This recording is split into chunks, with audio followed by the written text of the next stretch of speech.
All right, a little something to the staff. Dale, until you are presenting, because you have to turn your video off. And We are everybody live. keep your video off until you're presenting. Only the board members should be up any other time. All right, a little something to the staff. Dale, until you are presenting, you have to turn your video off. And We are everybody live. keep your video off until you're presenting. Only the board members should be up any other time. Right, a little something to the staff. Dale, until you are presenting, you have to turn your video off. That's not going to work. Keep your video off until you're presenting. Only the board members should be up any other time. Right, a little something to the staff. Dale, Why is that still repeating? It's starting, you're repeating over and over again. Video off. Hold on, I get That's not going to work. Keep your video off. Okay, thank you. Okay, the meeting will now come to order. Welcome to the November 17th, 2020 meeting of the Durham County Board of Equalization and Review. My name is David Smith and I am the chair of the board. I would like to start by acknowledging that we are conducting this meeting using a remote electronic platform as permitted by Session Law 2020-3. The Board of Equalization and Review is a quasi-judicial body that is governed by the North Carolina General Statutes. The board conducts evidentiary hearings on appeals from appraised real and personal property tax valuations. Today's meeting will proceed much like an in-person meeting of the Board of Equalization and Review. On the screen, you will see the members of the Board of Equalization and Review. Additionally, tax staff and representatives from the county attorney's offices may be present in the remote meeting. Appellants and their witnesses, if any, were required to register in advance and are also attending the remote meeting. When a case is called for its hearing, speakers will be prompted within the remote platform so their video can be seen. The chair will swear in applicants and witnesses at the beginning of each case. Staff will present each case and applicants will then provide their evidence. Control of the presentation and screen sharing will remain with tax staff. Today's meeting is being broadcast live on the county's YouTube site, and a link to this broadcast is on the website for the Board of Equalization and Review. Before we begin the evidentiary hearings on today's agenda, I would like to provide some important information about the steps taken to ensure that each party's due process rights are protected as we proceed in this remote platform. Each applicant on today's agenda was notified that this meeting would be conducted using a remote electronic platform. During registration, every applicant on today's agenda consented to the board conducting the evidentiary hearing using this remote platform. We will also confirm today at the start of each evidentiary hearing that the participants in the evidentiary hearing consent to the manner proceeding in this remote platform. If there is any objection to a matter proceeding in this remote platform, the case will be continued. Notice of today's meeting was provided by publishing notice in the newspaper and by mail to the applicant. The newspaper notices for today's meeting contain information on how the public can access the remote meeting as the meeting occurs. These notices also contain information about the registration requirement for the meeting, along with information about how to register. All individuals participating in today's evidentiary hearings were also required to submit a copy of any presentation, document, exhibit, or other material that they wish to submit at the evidentiary hearing prior to today's meeting. No new documents will be submitted during today's meeting. All decisions of this board are subject to appeal to the North Carolina Property Tax Commission. All right, so the first thing on our agenda is the consent agenda, and we have items 1 through 5. So do I have a motion to accept the consent agenda? I make a motion we accept the consent agenda. Do I have a second? Second. All those in favor say aye. Aye. All opposed? Motion carries. All right, well, let's move on to item number 6. Dale Garrard, I think, is the person from the county. Is Robert Wayne Joyner available?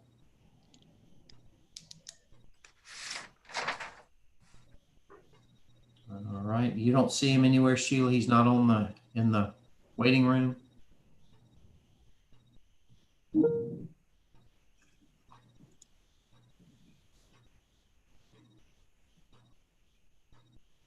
Dale, have you heard anything from Robert Wayne Joyner recently? I talked to him about a week ago.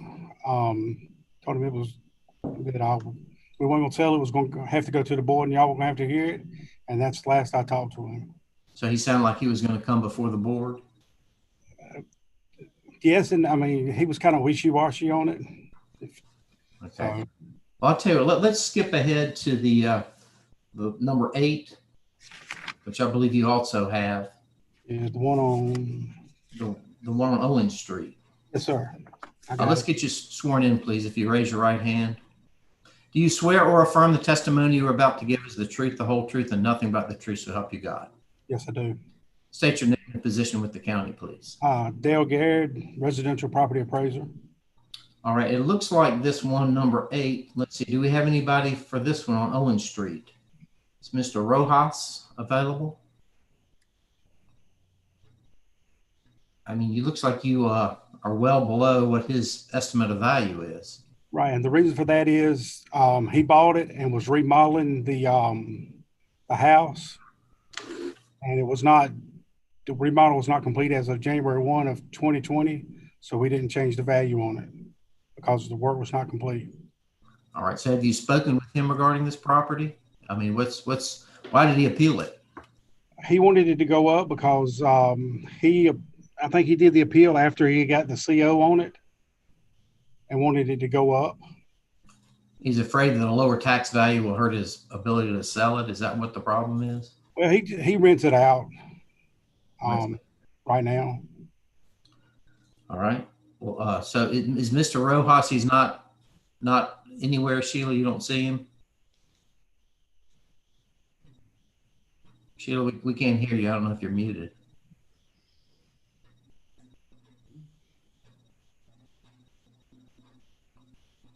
Sheila, you there?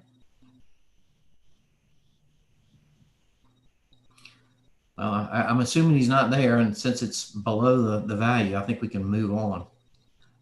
Do I have a motion then for number 8? So moved.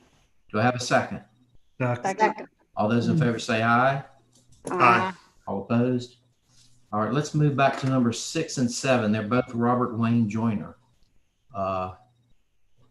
And we really need to hear from Sheila and make sure that he's not waiting in the wings.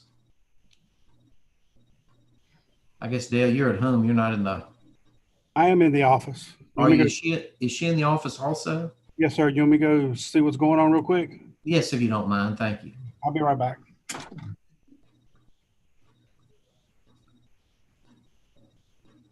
Can you hold on a second? I'm having a problem with my screen. Can you hold on? Is she in the office also? Mrs. Okay. Mrs. Smith. Yes, if you don't mind. Thank you. I'll be right back. Mrs. Smith, Yes? can you hold on a minute? I'm having a problem with my screen. That's why I'm. Can you hold on a second? I'm having a problem with my screen. Can you hold on? Okay.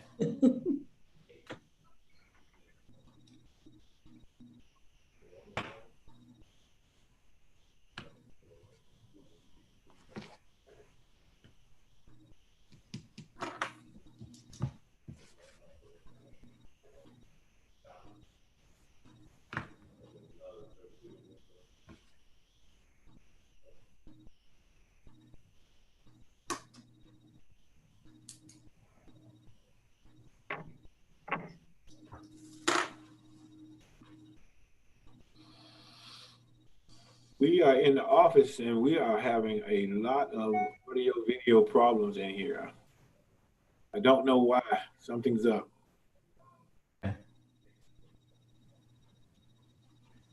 And she just said, would you all hold on for a moment? Yeah, we heard her. Oh, okay, all right.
Mr. Smith, Yes? we have a taxpayer who is having a problem getting in.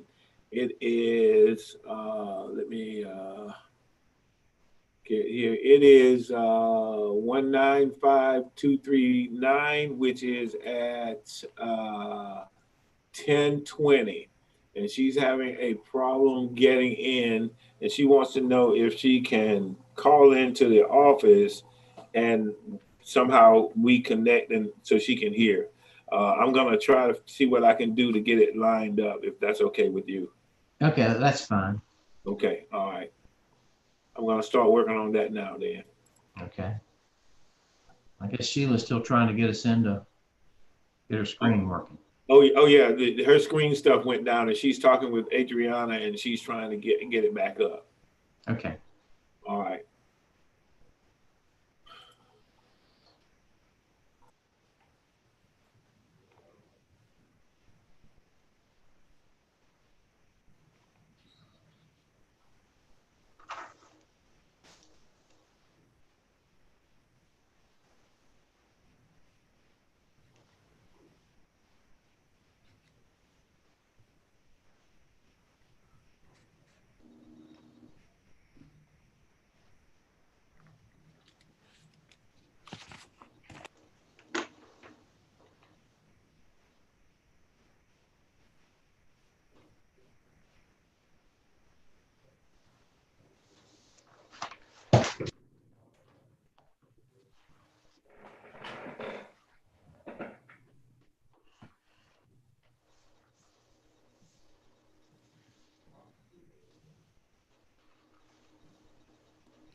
I think I'm straight now. I had echo. I was hearing everything twice, and she was trying to figure out to help me get it off. Okay. Can you all hear me? Yeah, we can hear you. Okay, Right, sorry about the hold up. And I need to know on number 6, who made the motion and who second? Well, it was number 8. We skipped number 6. Number 8, okay. And I don't remember. Who made that motion? I think it was you, Jeanette, wasn't it? Or no, you made the, Second, I thought I thought Wendell made it. Yes, I made the motion. Mr. Chair, Wendell made the motion. Okay. All right, thank you, y'all. I'm sorry. Like I said, I'm new at this Zoom thing, so. that's all right. All right. So we're looking for Robert Wayne Joyner. Is he in the waiting room, or do you see him?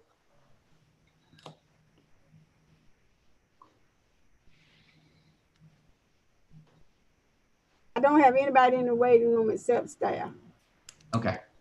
All right. Well, Dale, let's come back to you then. And this is on 6 and 7, Ash Street and Sater Street. Right. All right. The one on 2551 Ash Street, it's a vacant parcel. It's 1.472 acres in size. He appealed it on, said no access, flooding, and water and sewer issues. I got 3 comps on it. But we've got adjustments on that of, we got a 25% adjustment for topography and a 15% adjustment for size. So we're asking the board if the new value is 15,756, and we're asking the board if they will uphold that value. So you reduced it 40%, is what you're saying, 25 and 15? Yes, sir. Can we see the overlay for that, for the watershed, not the watershed, the flood zones?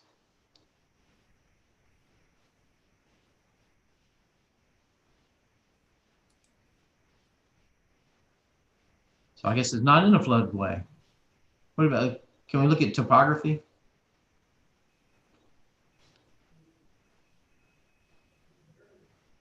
There we go. Yes, that does have some rough topography. Yeah, it does run downhill. Right, okay. And it has no access because Sater Street doesn't go all the way through at this point, right? Well, Sater Street, the other one, the small property, that does, Sater Street ends right there at the corner. It's kind of at the corner. Right. I mean, he owns both of those, so, but technically he can't sell the one we're talking about here on Ash Street without getting rid of the other one so they wouldn't have access to it. Okay. But he does own the property next to it, but it's still, can you show us the aerial, please, Tim? It looks like that street doesn't go all the way through to in front of where he is. It's close. Okay. All right. Any questions from the board? Any discussion? This value of this property, well, really these two ought to be taken together. About $20,000 for these, and they're, what are they, about an acre and a half altogether? Yeah, somewhere close to that. Okay. All right. Any questions from the board? Any discussion? You think that's a fair value for this? I mean, you could develop it if you ran the road. Right. Right. See all the rooftops around it and see where the street Sater stubs out at. So someone would assemble it and try to do something with it. Okay. All right, then I'll entertain a motion. I think we can probably do these together, 6 and 7, since they're joining properties in the same owner. So do I have a motion for items 6 and 7? I make a motion, we accept the revised values. Do I have a second? Second, Wendell. All those in favor say aye. Aye. Aye. All opposed? Okay, all right. So what time is it? Okay, let's move on to number 10. Is Dean Addison here? You say there's nobody in the waiting room still, Sheila? No, nobody's in the waiting room. Okay, Mr. McCree, are you here? Well, that's actually mine. This is Jack Streeter. Okay, And Mr. Addison, he actually accepted last night. So there's a letter on file for the acceptance. He accepted at $62,029. okay. So you, all right. All right, well, let me, I guess I should swear you in, Jack, just in case. If you raise your right hand.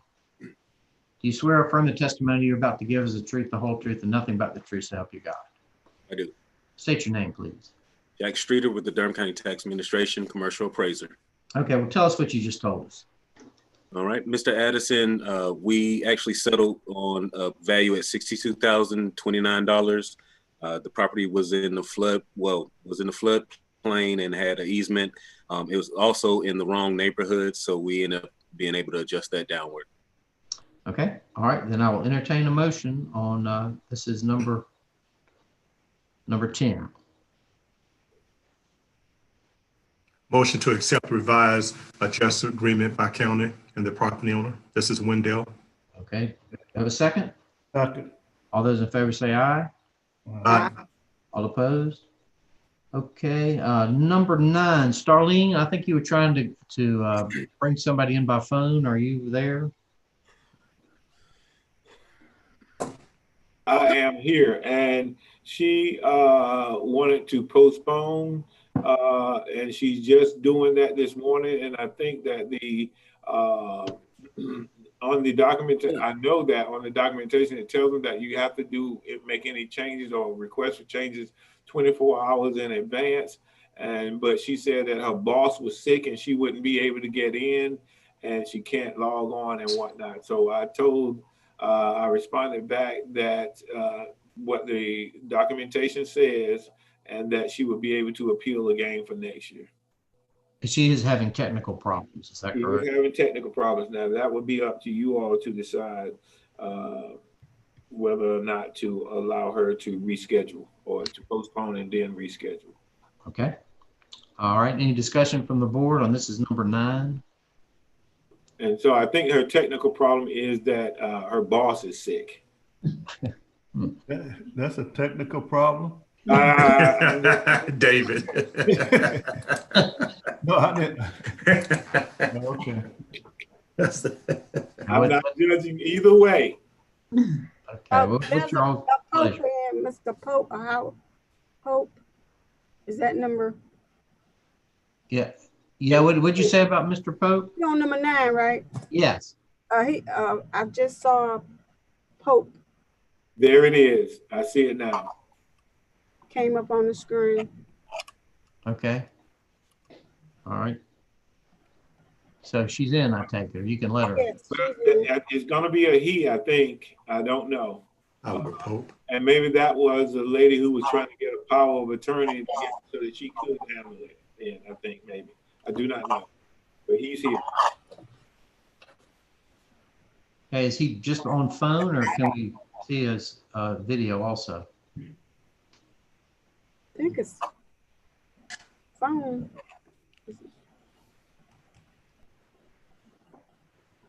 Mr. Pope, can you hear me? Mr. Pope?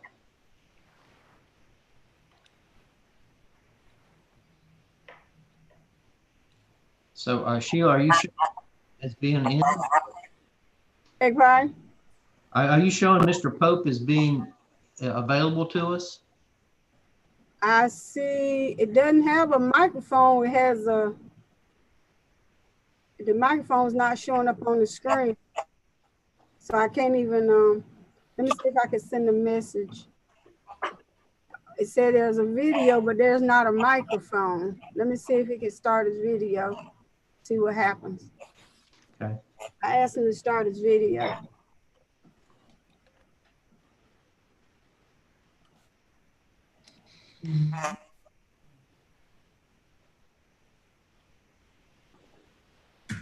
I'm not getting anything.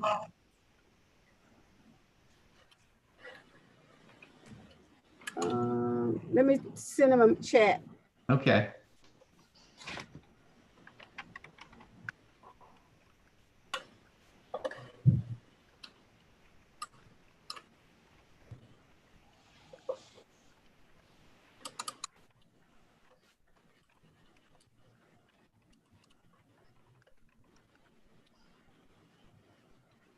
Okay, I sent him a message.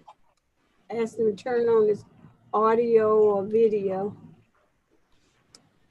but it's not showing a microphone on the screen. The only thing it's showing is a video camera.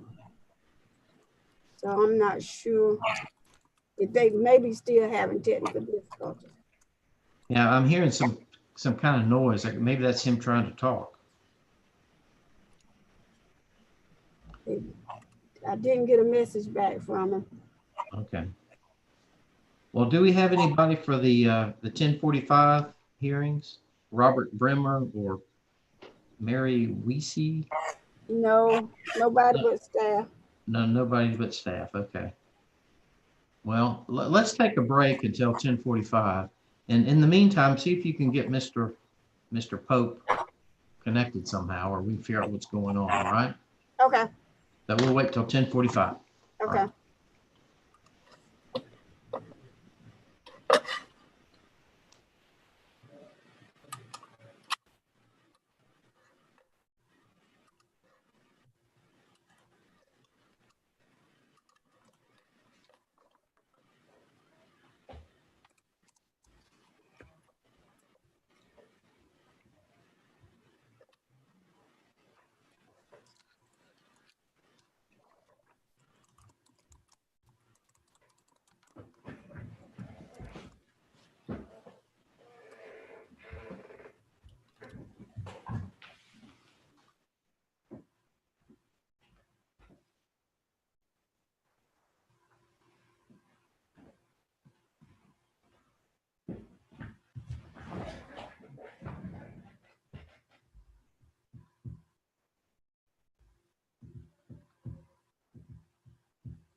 Mr. Pope?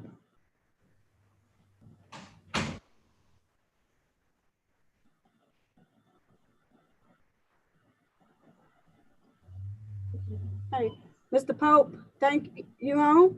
Yes, he'll be right here. Okay, whew, I was trying to call you on your phone because we couldn't hear or see you. Yep, well, he'll be right here in the office. Give me just 1 minute. Thank you. Thank you. Thank you. Uh-huh.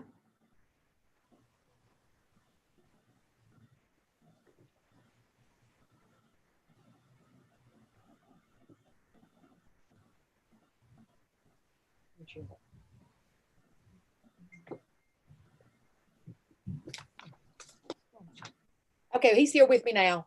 Okay, tell him don't do anything because I don't want to lose him again. So stay unmuted until the board starts back in a few minutes.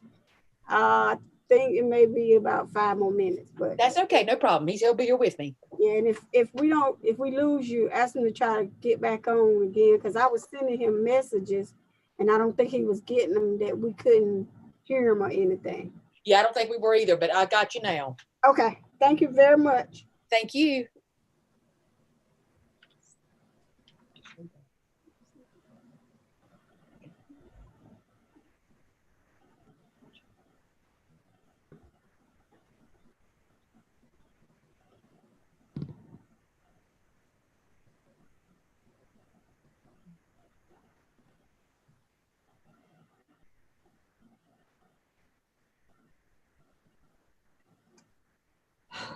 Listen.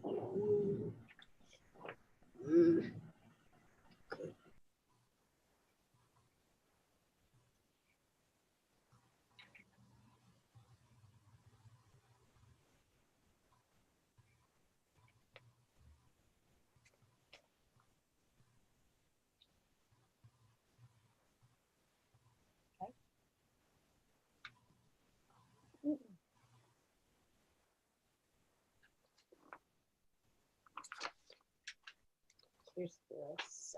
What to do with this?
How should he do it?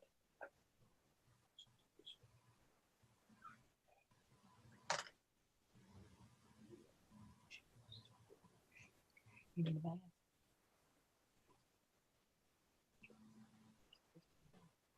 You got one? Give me a thermometer, Sean. You're just waiting on our turn. About 5 minutes. But we've already checked in.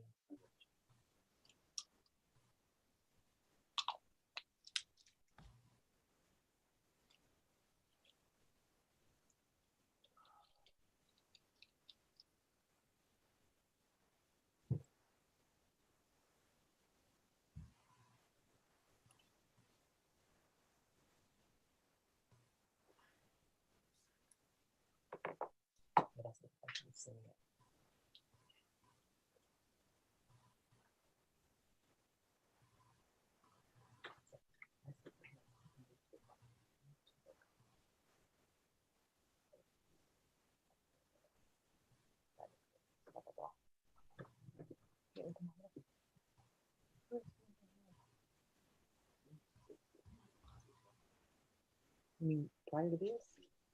200 and something. 380. Nine, actually 389.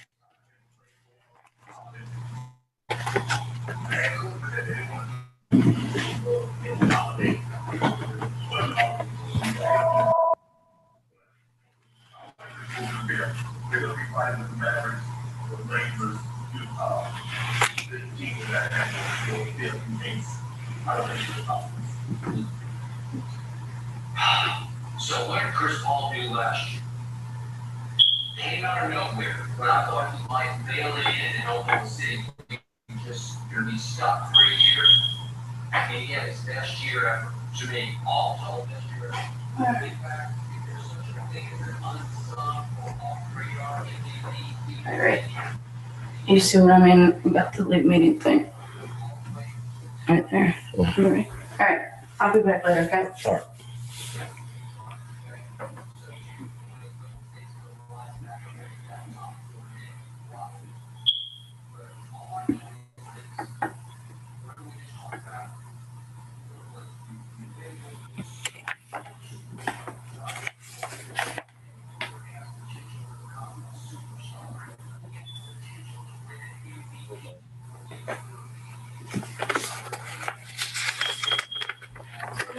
All right. It should be loud enough as it is, but if you need to turn the volume up at all, hit that FN button and F7. Okay. Okay. Very similar to that same.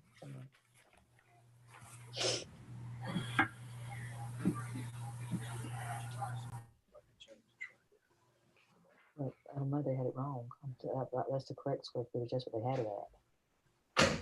I'm complaining about that too. Mr. Bremmer, would you be so kind as to turn your video off until your case comes up so that we won't get you confused with a board member? And when they call you for your case, then turn your video and your audio on, please. Thank you. Yeah, our video's not on.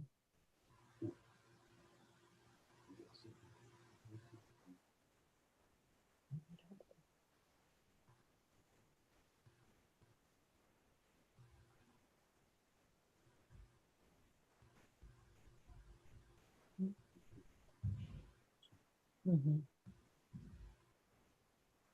Yep, exactly.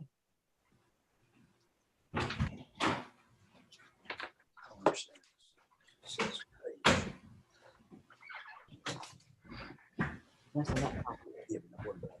Their property looks like yours. They're only down now at 124. Why is yours 222? Actually, their house is nicer than yours. That's the total. That's the land and the home. See right here, land, fair market value, improvement, market value. So they're 259 total. Yeah, and you're at 368 total. Who's that? Who's 259? Somebody. Just another comparable down there. Show me my land. Well, I thought Right, land marked 167. Mm-hmm. Yeah, so your total is 389. Okay.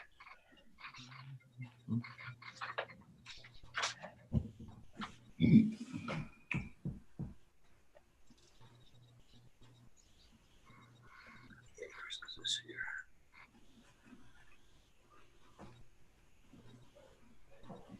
So look at the house and you're going to say how much land.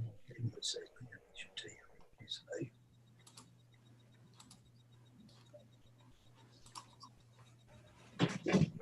Mr. Pope is on. Yes. Yeah, I was just letting the board know. Okay, thank you. Yeah, I see my. You don't sound like a mister though. He's right here beside me. I'm his secretary. how you doing? Howard's right here. Okay, all right. We'll wait just a few more minutes. We've got one more board member to come back, and then Okay. we'll start. Thank you. So I asked him not to move, so he's on, his microphone is on because I didn't want to lose him again. Yeah, no, we don't want to lose him again. Okay, thank you.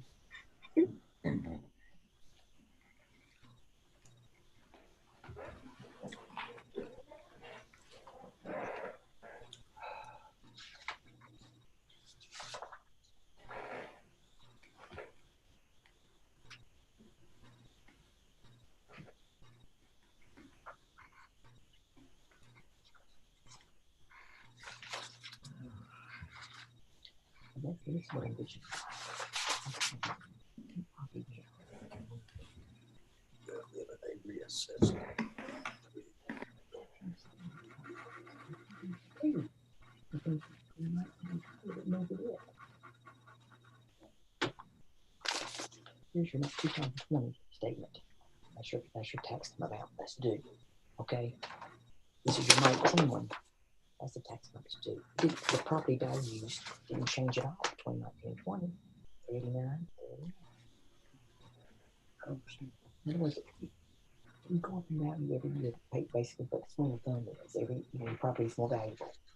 Okay. So in 1 year, from 18 to 19 was worth $185,000. Mr. Pope, can you turn your video on? I don't know how to do it. What do I do? How do I do my video? Look up in the top right corner. There should be, can you move your mouse over there? There'll be some little dots. There we are. You see us? Yeah, you click on those little dots. No, I don't see you yet. Okay, hold on. Click on those little dots up there, and one of them will be start video. See, I got video. I can see you guys. Yeah, but we can't see you. You have to click on that start video to see, starts to see you. Shucks, I don't see start video. Okay, I see it now. I see it now, I think. All right, there we go. All right, there you are. Okay. All right, first thing we need, I'm glad we've connected with you because we were having some troubles there. If you're both going to testify, I'll need to get you sworn in, please. If you will both raise your right hand. Do you swear or affirm the testimony you're about to give is the truth, the whole truth, and nothing but the truth to help you God? Yes. Yes. State your names, please. Howard Pope, Jr. And I'm Susan Bolton. All right. And Mr. Pope, you are the owner of this property. I think it's on Wake Forest Highway. Is that correct? That's right. Yes, sir. And are you comfortable using this Zoom format for your appeal? Yes, sir. All right. What we'll do is we'll turn to the county appraiser first and hear his testimony, and then we'll come back to you. All right. Okay. Okay. And let's see, for this one, we have Jamin Gaddy. Mr. Gaddy, are you available? I am, sir. Here. Okay. Get you sworn in also if you raise your right hand. Do you swear or affirm the testimony you are about to give is the truth, the whole truth, and nothing but the truth so help you God? Yes, sir. I do. State your name and position with the county, please. Jamin Gaddy, real property supervisor for Durham County. All right. What do you have for us on this property? This case was actually worked by Albert. I'm just presenting for him today, being out of country for personal reasons. So not understanding all the communication between Albert and Mr. Pope, I've kind of just had to go back and just look at it through my own eyes. You know, when I read through the appeal summary, it appears that the main concern that Mr. Pope had was the increase in value. For 2018, you know, the property value was approximately $203,000 and some change. In 2019, with the reval, it went up to a little over $389,000. So, you know, it's almost $186,000 increase. So I kind of understand Mr. Pope's concern. So what I did is I kind of broke it down. The improvements, this is actually, this parcel actually has 2 improvements. So it's hard to find comps anytime you have a parcel that has 2 or more improvements. And that's why I don't really have any comps to look at. The improvements increased a little over $44,000 for the both of them. But when I look through all the details, you know, everything appears to be the same from 18 to 19. There was a slight increase in square footage. And, you know, that could be with a full list and measure that we did going into this reval, that could come from, instead of measuring up or rounding up, somebody could have rounded down, or instead of rounding down, someone could have rounded up. So it's a very small increase. It's a total of 162 square feet combined with both improvements. One of the big differences between value is in 2018, Mr. Pope out back, as you can see by the photo, has a metal building. That building was not assessed in 2018. It was not on the records. So for 2019, we did pick it up and we did assess it. And that was, an increase of a little bit of almost $51,000 for that building alone. And then the other big increase came from the land. The land increased approximately a little over $91,000. And if you total all of that, that's where that 185, 186 comes into play. I researched some land sales. I did find 3 sales for 17 and 18. One was 7.1 acres roughly. It sold for $340,000. I found one at almost 2.5 acres that sold for $72,500. Where's this land at? Where's this at? These are actually on Carpenter Pond Road. That's a long way. It's the same neighborhood. Yes, ma'am. I'm sorry. Yeah, let him finish, man. All of these sales are the same neighborhood. The third one was 1.075. It sold for $105,000. So what I did was kind of took the median of these 3 sales, which is $48,000. And when you calculate it out times the 4.5 acres that Mr. Pope owns, that's about a $220,000 value. We currently have it at 167. So overall, with all the things that I looked at, I do believe that $389,431 is a fair market value for this property. And because of that, I am requesting that the board uphold the county's valuation. What'd you come out per acre for the land? I used $48,000 per acre because that's the median of the 3 sales that I found. If I used the average of those 3 sales, that would have been $58,000, and that would have put it at $266. So I just left it at using the median. Okay. Can I ask you a question? Yes, sir. Okay, it's your turn now, Mr. Pope. Just the land you're talking about getting the comps from, was that just raw land? Yes. No. Okay. Yes. Yeah. Okay, Mr. Pope, and I'm sorry, what was your name again, man? Susan. I'm Susan. Mr. Pope's here now. I'm here. Go ahead. Okay.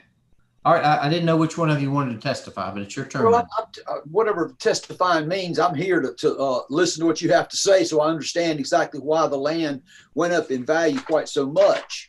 That makes sense on the building out back. I got that. That doesn't seem unreasonable. The land does seem unreasonable. I think if I was thinking of it as a purchase of raw land, which then you have an opportunity to build something that's of a lot more value than I have in my land. You're not buying raw land here, and I don't know how that's really assessed value, so I can't say, but to me it seems awfully high. I think when I first bought this property, I think the land value was like maybe $12,000 an acre. It seems like, I don't recall exactly, it's been a while, but it just seems like a lot, $48,000 an acre. Well, what's on the back there, sir? What kind of? It's just really just a sort of a pole barn. It's just, open air spaces where you can put stuff underneath. I built that myself for about, like $30,000. Because it looks like there's stuff around it too. You store stuff? That's right. What do you store there? Equipment. Okay. Yeah. But listen, the problem, I guess maybe more so the misunderstanding might be the raw land value. Right. I'm not saying that this house, I think even on my insurance, property insurance, I think this house only values is covered for like $60,000. It's not, I'm not saying it's not a nice little spot. It is, but the value of the home itself is insurance value is only like $60,000. So the land seems like, I think if you were purchasing raw land where you could develop it and say, put a $400,000 home, I could see where the land would be more value. I can't see that it's in that much value here. But again, I don't understand the whole point of that. But well, what we really need is we need evidence, sir. Do you have any evidence of what land values are selling for out that way? No, I don't. I'm at your mercy on that.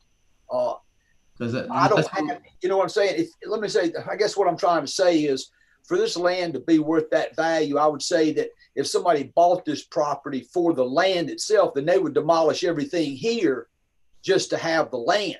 There's nothing here of value that would make me think it was worth that kind of money. I think if somebody wanted the land, yes, but I couldn't see that somebody would come in here and buy this property and then demolish everything just for that 4.9 acres. Well, the way real estate is valued is you value the land as if it's vacant. I got you. And then you add the improvements to it. You add any buildings to it. So that's the way that it's done, you know, for the bank. You know, obviously you can understand why we're under, I guess, questioning it just because it jumped so much in such a short period of time. It just seemed awfully high. Right. Well, you know, Mr. Gaddy has found other land sales, and, you know, they're not a whole lot out that way, but he's found the best he could. Yeah. And unless we have some sort of evidence from you about other land values, it's kind of hard for us to change the value. Right. So, you know, at this point, if you were to hire somebody maybe to give you some comparables, that would be something we could use. What do you mean by what do you mean comparables? Like find somebody else that bought some land in this area for less than? Right. That's correct. And, you know, we can't do anything about it for this year, but next year, if you have that information, you can bring that forward, and then we can see which evidence we think is the best. So right now you're saying that the land, I have to see if I'm correct in what he said. I'll just write this down for me. That the land valued at $48,000 an acre. Unless we have something to. No, I'm just asking. Is that what he did say? I think he said he split the difference between a couple. Yeah, I'll let him answer. You, Mr. Yes, sir. That's fine. Yes, what I did is I found there's actually been more sales than what I'm bringing to the board. The majority of them are double-digit acres. You know, 10 acres, 18 acres, 14. Yes, sir. These three that I'm presenting are the ones that's closest to the 4.5 acres that you have. You know, the first one, like I said, was 7.1 acres. It sold for $340,000. One was 2.5 acres, sold for $72,500. And then the last one was 1.075. It sold for $105,000. So if I tried to average those, it would actually make things worse for you because the average of those three values is $58,000. So that would put you at a $266,000 range. So what I did is I chose to use the median, which was $48,000. That was the first sale that I talked about, the 7.1 acres. The median is $48,000. So when you calculate that out, you know, it's roughly about $220,000, which is more than what we have yours assessed at currently. So, yes, sir.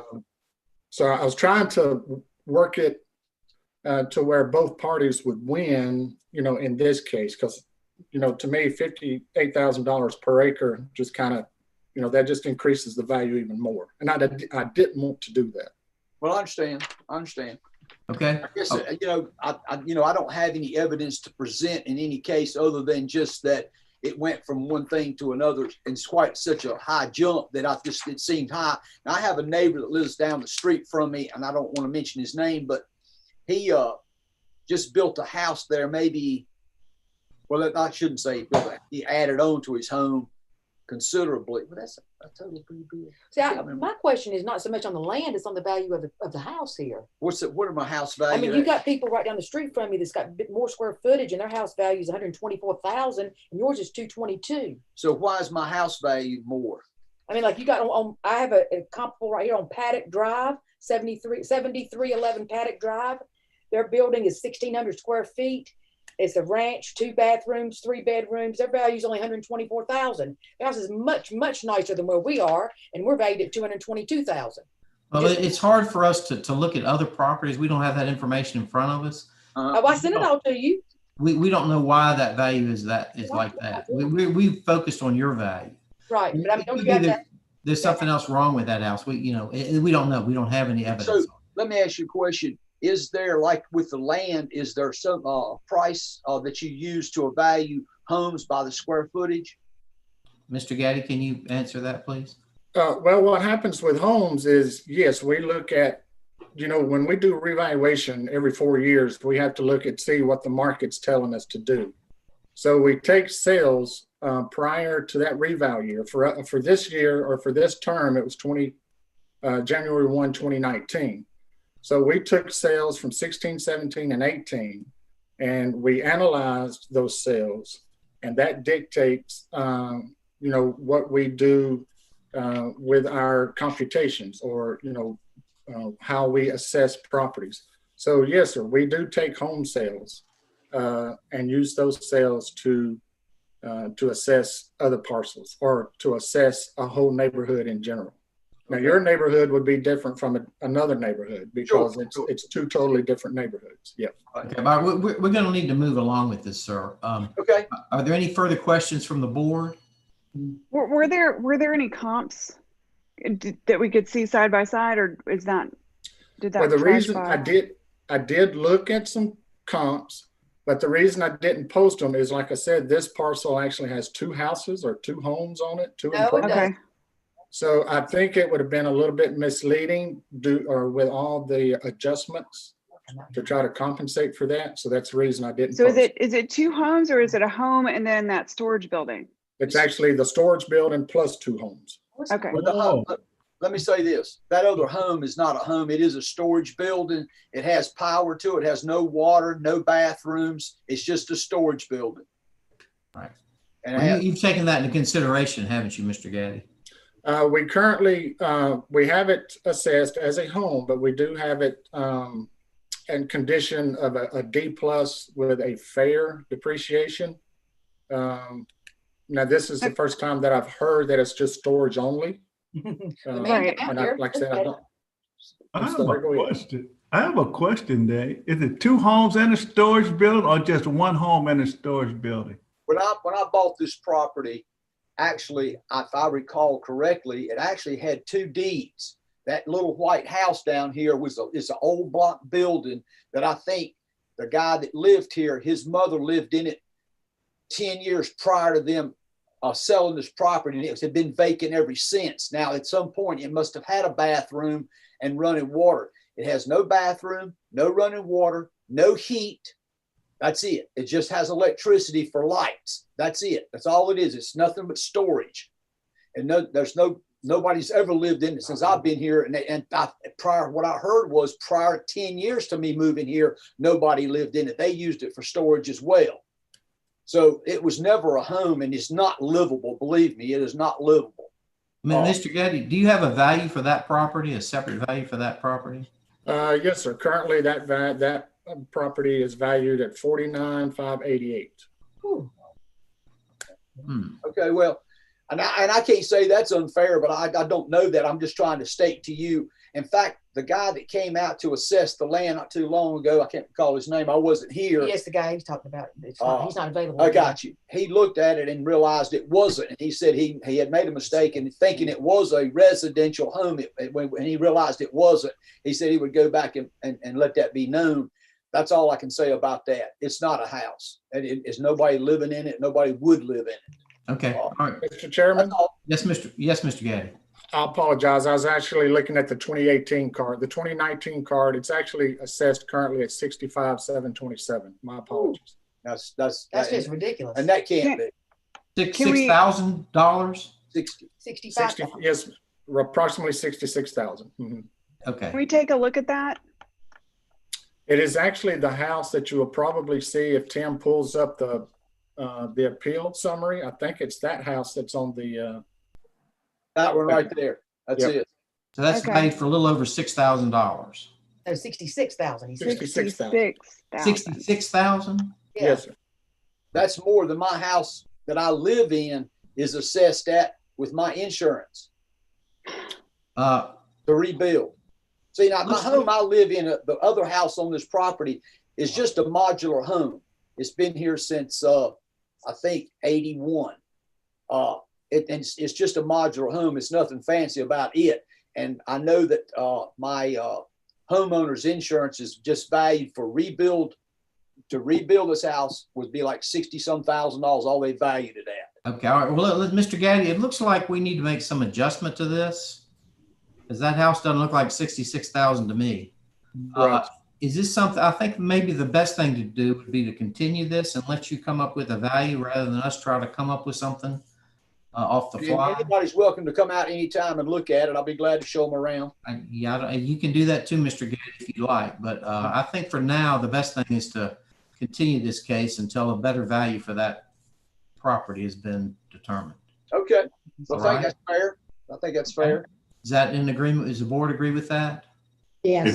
Yes. All right, let's then I'll entertain a motion to continue this case. Okay. So Thank moved. you so much. Do I have a second? Second. All those in favor say aye. Aye. But yes, sir. He will. Mr. Gaddy will. Do you want to go take a look at this, or do you think you can get an idea just based on what you have? Well, what I'll probably do is just reach out to Mr. Pope. If I have a number or contact information for him, and we'll try to, Albert is actually due back next week, I think, or the week after. So I would love to actually have someone go look at the property. Yeah. If that's okay with Mr. Pope, and that way we can make sure we get it right. That'd be fine. Okay. All right. That sounds fine. Okay. All right. Thank you, Mr. Pope, and hopefully we can get this straightened out for you. I sure appreciate your time. Okay. Thank you. Thank you. All right. Let's move on to the next case. Is Robert Bremmer? I think I saw that he was here. Yes, he's here. Mr. Bremmer, I'm looking here, and it looks like that the staff is already recommending a value less than you were thinking the value of the property was. Is that, are you aware of that? That'd be nice. Let me get you sworn in, sir. If you'll raise your right hand. Do you swear or affirm the testimony you are about to give is the truth, the whole truth, and nothing but the truth, so help you God? Yes. State your name, please. Robert Bremmer. And you are the owner of this property on Chester Street, is that correct? Yes, sir. And are you comfortable using this Zoom format for your appeal? Yes, sir. Okay, we have on here that the staff's recommended value now is $167,000. And I think you thought it was worth $180,000. I just guessed. Well, are you willing to accept the $167,000, or do you want to go through a formal hearing for it? 167 sounds good. Okay. All right. I guess we don't need any discussion then. I'll entertain a motion from the board regarding this property. This is number 11 for $167,213. So moved. This is Wendell. Do I have a second? Second. All those in favor say aye. Aye. All opposed. Okay. Thank you, Mr. Bremmer. Thank you. Now, do we have a Mary? Is it Weiss or Weissy? Is she available? Number 13 is here. Okay. All right. Let's hear that. Let's bring her in, or he in.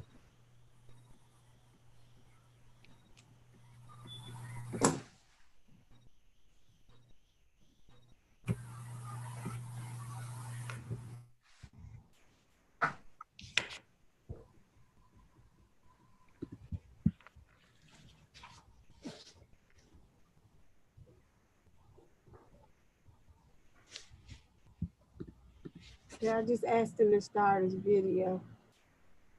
She's asking for what?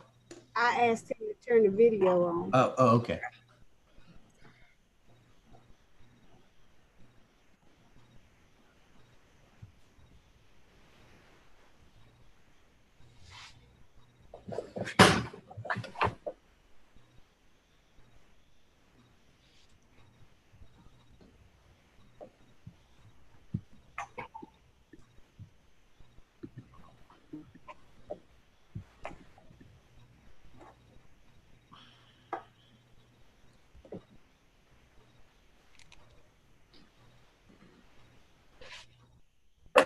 Okay, it's showing that the video and the microphone is on. We can see her. Okay.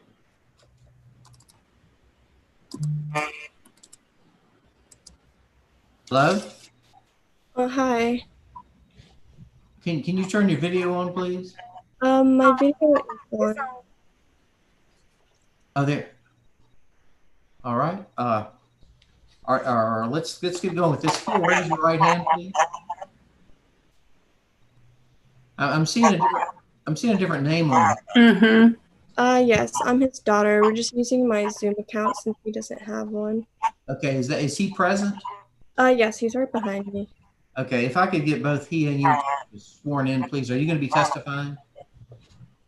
Yes, since he doesn't really speak English, I'm pretty much speaking for him. Okay, all right. Well, if you would ask him to raise his right hand, and you will. Yeah. And I don't know if you want to translate for him, but do you swear or affirm the testimony you're about to give is the truth, the whole truth, and nothing but the truth to help you God? Yes. Okay. And you say you are his daughter. Yes, correct. And he owns this property on Jackson Street. Is that correct? That's correct.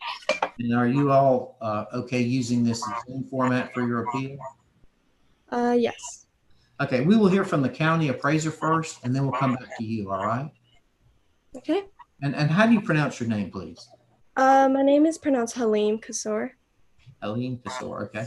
All right. Thank you. All right. So let's move on to the county. Ms. Moore, you swear or affirm the testimony you are about to give is the truth, the whole truth, and nothing but the truth to help you God? I do. State your name and position with the county, please. My name's Colleen Moore. I've been with the county 20 years. I'm one of the real property supervisors. Okay. All right. What do you have for us on this property? So this property is on Jackson Street. It was purchased in 2006 for $120,000, and the owner's opinion of value is $100,183. The 2019 assessment was originally $185,577, and it was lowered to $173,399, which is $128 a square foot. It's listed as a C- average with a 50% negative adjustment applied to the house. It's a 1,356 heated square feet. And the sale was in 2006 from Habitat, so it's not encumbered with the sales restrictions. So looking at the closest sales, what's going on around the neighborhood, on Pauley Street, the houses, you guys know, the houses are. Can you pull up your adjustment grid, or Tim, can you pull up the adjustment grid?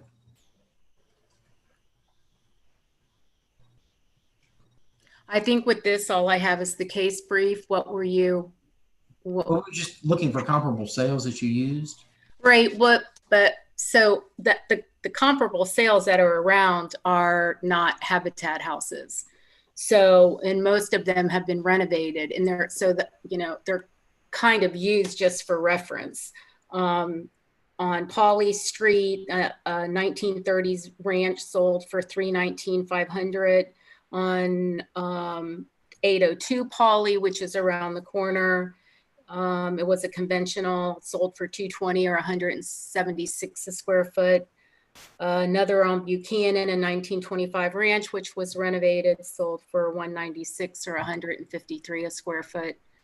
So looking at, it's hard, you can't really use the comps from Habitat because they sell at very different prices. I don't know whether it's really based on the owner's income, but the assessed value of $128 a square foot is comparable with the other Habitat houses and much lower than the houses that are assessed at market value.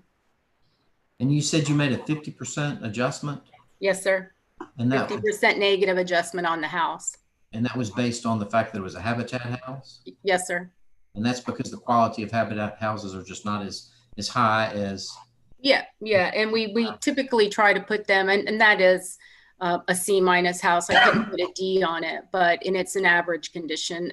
Typically, the houses are maintained. They're not probably more repairs, less repairs are done than in a lot of the dwellings. So the C- average looks right to me.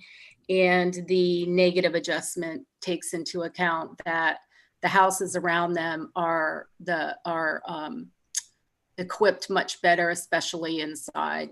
So that's where that negative adjustment, there's no adjustment on the land, but there is a 50% negative on the house. Okay. All right, ma'am. What information do you have for us?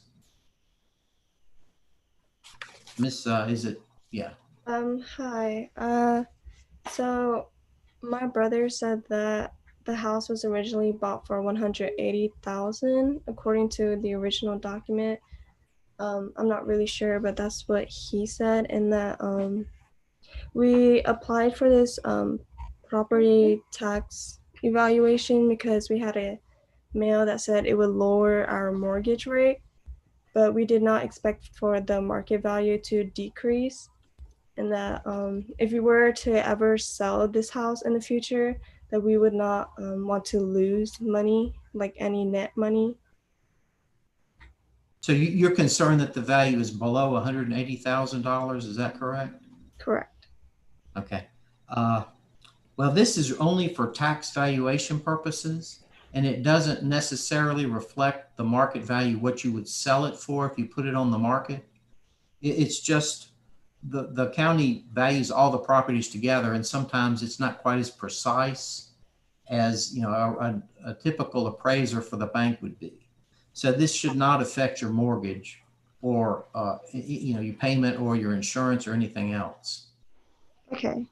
If you understand it, it's really just kind of what the county's estimating, and it may or may not be correct. Yeah, that's just really weird that I received a mail that said it would decrease the mortgage rate. So my father told me to like complete the form. So you said it doesn't reflect the market value at all? Not necessarily, and it certainly should not affect a mortgage. Okay. Okay. Yeah.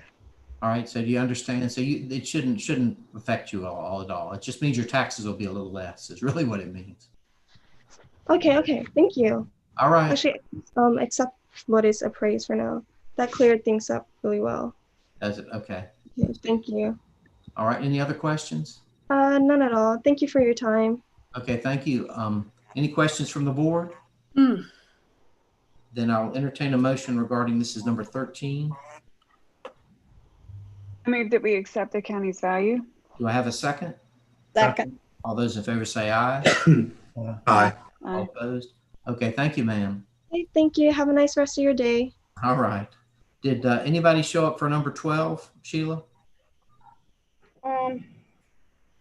Number 12 was accepted. That was Colleen's 1100 Calvin Street. Yeah. Mm-hmm. That's been accepted?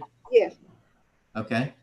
All right. Then I will entertain at the 168 value, Colleen? Yes, sir. All right. Then I'll entertain a motion regarding number 12. So moved. Do I have a second? Second. All those in favor say aye. Aye. All opposed? Okay. All right. Thank you. What about number 14? Is anybody here for that one, Sheila? I have a Linda Gregory here. I sent her a chat and asked what property she was for, but she never responded. So, and that's the only person I have. Wait. I'm here. Oh, okay. Sorry. Sorry, I'm not used to Zoom. What's Message. your address? What address are you appealing? 2413 South Miami in Durham, 27703. Okay. South Miami. I'm not seeing a South Miami. Are you sure that you're supposed to be here today, ma'am? Yes. 1117 at 1115. I did accept an appeal, but they still sent me these two letters. So have you accepted the value that they have? Yes. Okay. Then we it must have been a what we call a consent agenda. There's no argument about it. We just go ahead and accept it as it is. Okay. It is. She was number 1. Yes. Okay. So we've already resolved that issue, ma'am, with the county. Okay. Okay. Thank you. Right. Thank you for coming.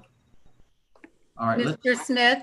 Yes. Can I, one thing on the the parcel that agreed to the value 111171, that was actually, the value was lowered from 185,884 to the current value of 168,637.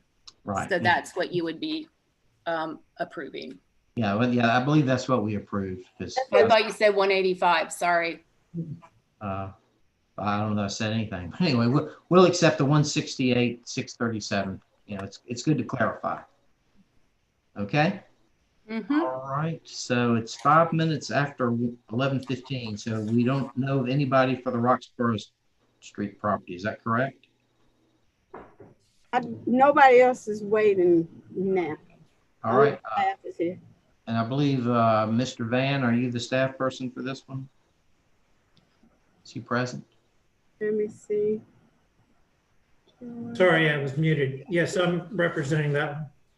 Have you heard anything from the property owners recently? I have never been able to get a reply. I emailed him on the 4th of November to describe to him that I couldn't quite understand his notes that are collected in our appeal summary. So could we please either email or call? I later followed that up with a phone call that went to voicemail with no response therefrom. So I'm not sure. His original analysis seems to be talking about residential home sales. And so I couldn't really use that for this type of property.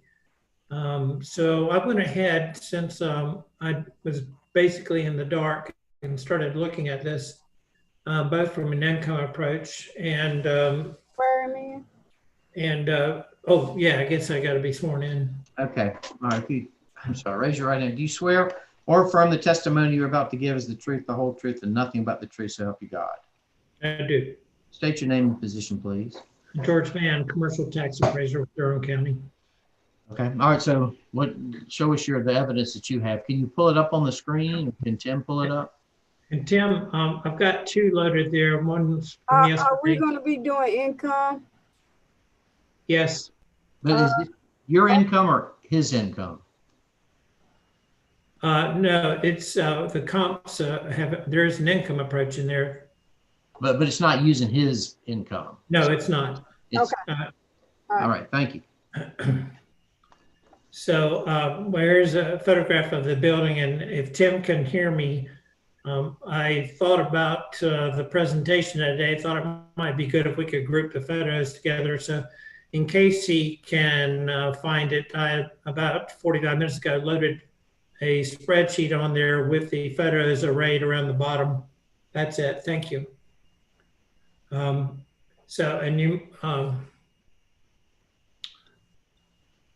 Tim, I don't know that I can adjust it, but if you can push the expense line out just a little bit.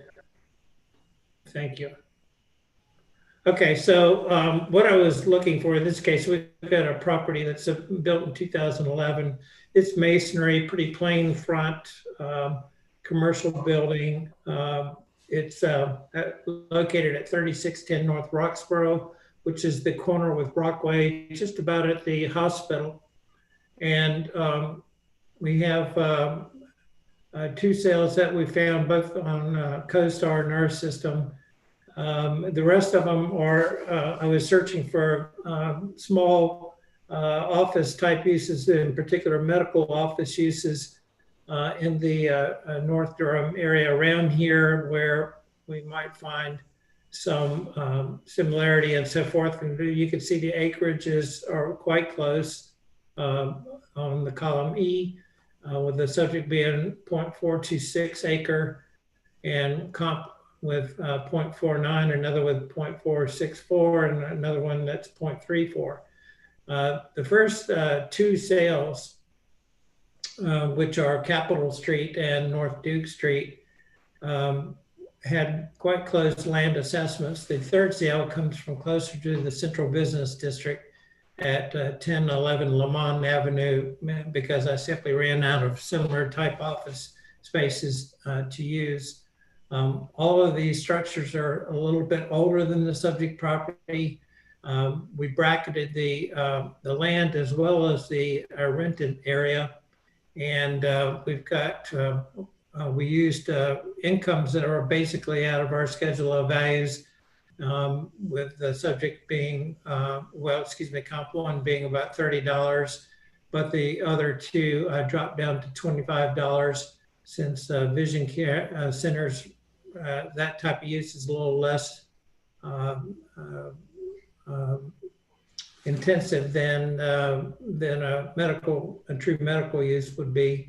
And the last down there was IHR architecture. They had on CoStar actually the layout of their office, and it looked like it could reasonably be used as a medical office building with a lot of smaller offices arrayed around a common area, a secretarial area in the front near the doorway. But these were the best sales that we could use. They occurred in 17, 18, 19.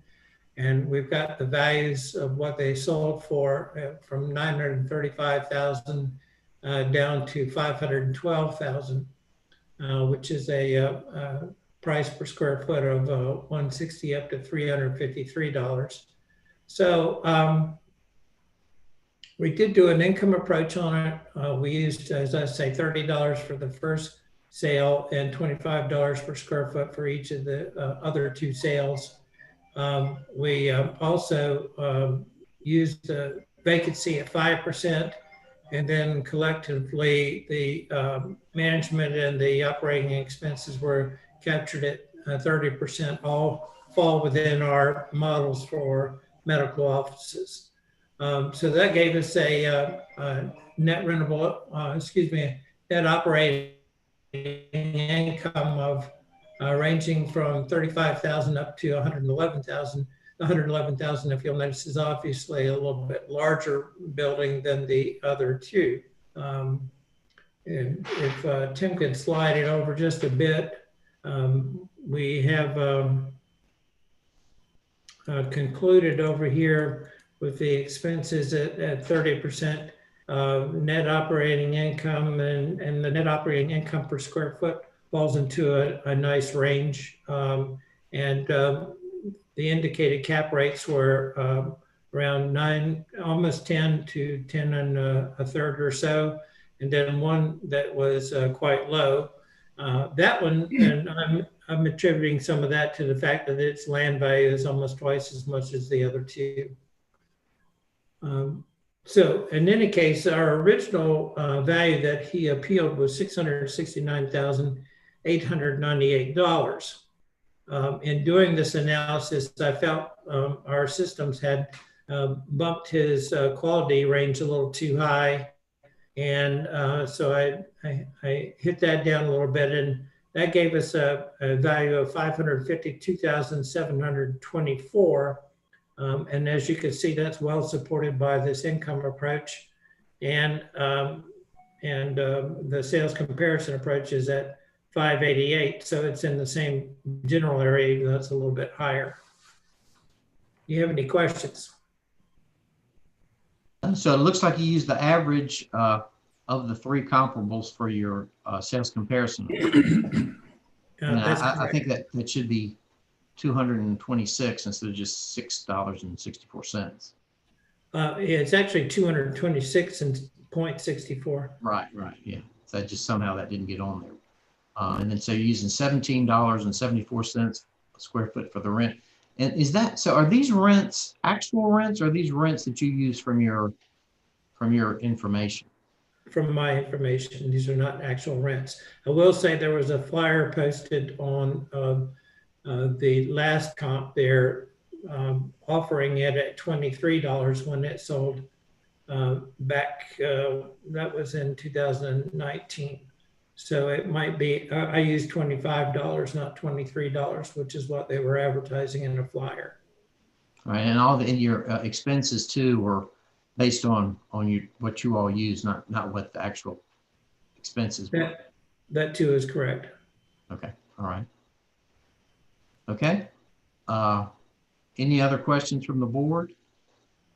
Mr. Chair, this is Wendell. I wanted to ask Mr. Vann, are these all classification buildings? The one that's 77, built 1977, 1982, 94, and 2011. You putting these at Class C buildings? I actually don't know, sir. I can't recall whether I captured that. Okay, thank you.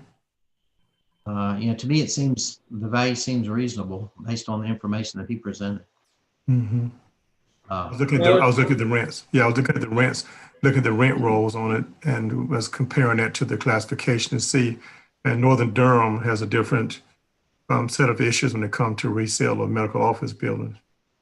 Yeah, there's kind of a glut up there. Mm-hmm. Okay, thank you.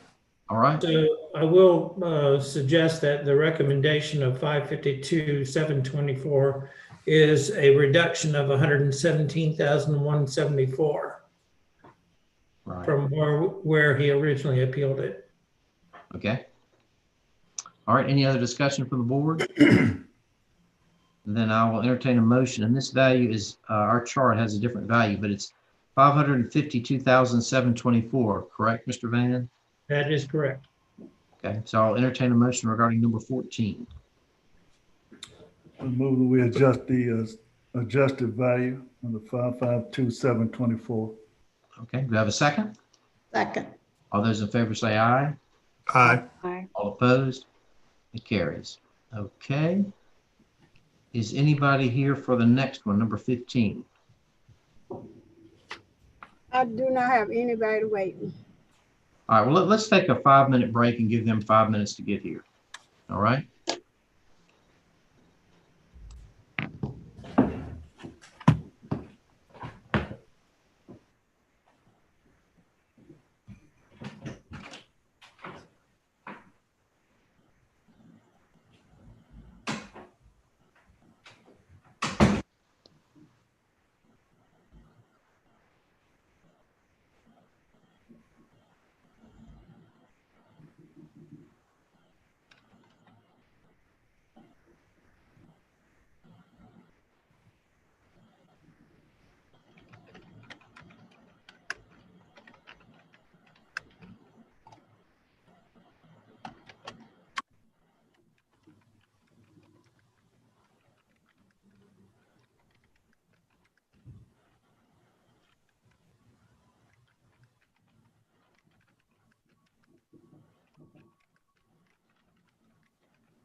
Good morning, Sheila. Are you still on?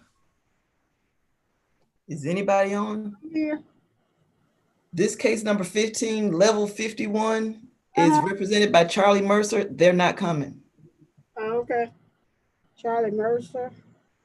Charlie Mercer is the attorney representing level 51. Mm-hmm. Are you doing income?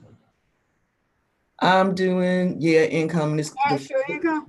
The gross potential income is their income from 2018. You got to make me have to do these breakout rooms. But you know what?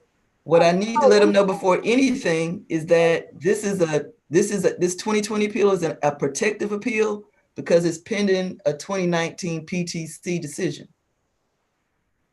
So what? Okay. So we've already talked. They're not changing their value. I'm not changing the county's value. Okay. All right. You make sure you tell the board that, and we'll let them tell us if they want me to actually present. Okay, that makes sense. All right. Hey, Sheila. Yes. Oh, this is Kim and Kenya. Normally, we just ask the board, make a recommendation, no change, because it is pending the 19 appeal, and whatever's determined at 19 will be pushed. Carried forward. Yeah. So you don't even have to do the breakout or the. Thank you. Just put on my case. Yeah, just I wouldn't even do it. I just recommend. I'm smiling. I would recommend that they do a no change because this is pending a 2019 PTC decision. Right, and whatever is determined in 19 will get pushed forward to 2020. So And they need to know that they've already ruled on it from 2019 and the appellants advanced it to a PTC hearing, which is still pending. Right, right, Basically, yeah. right. All right, I'm out. Thank you, Kim. Thanks, Kim. You're welcome.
Okay, it looks like everybody's back.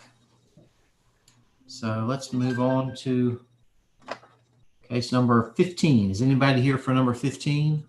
Kenya is here. The appellant is not appearing. Okay, all right. Well, Miss Allen, let's get you sworn in, please.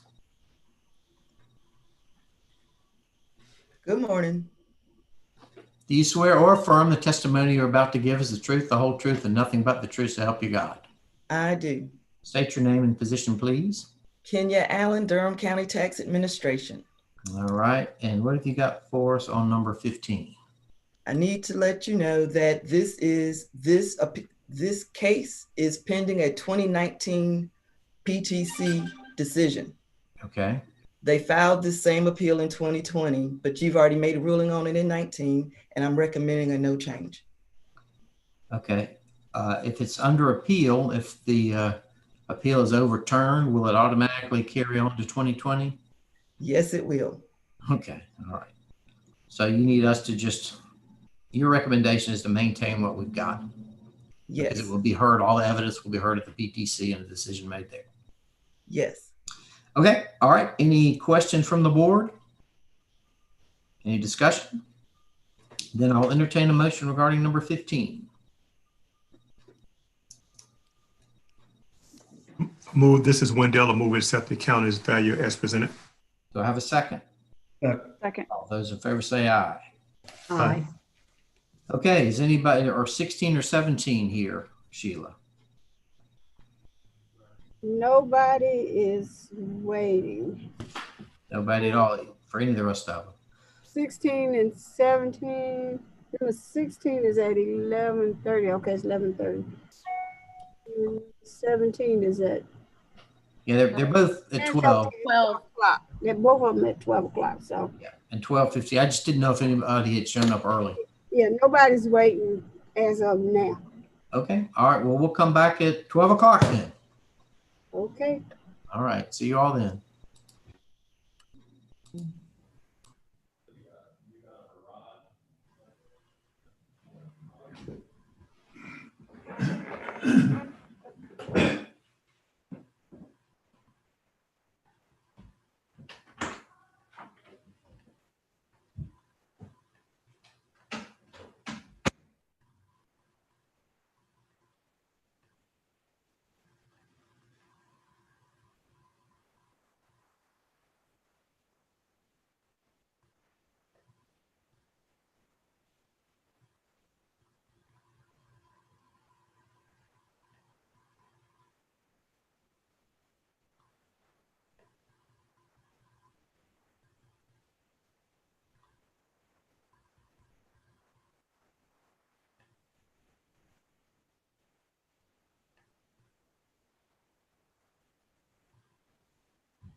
David, tell me something good, David.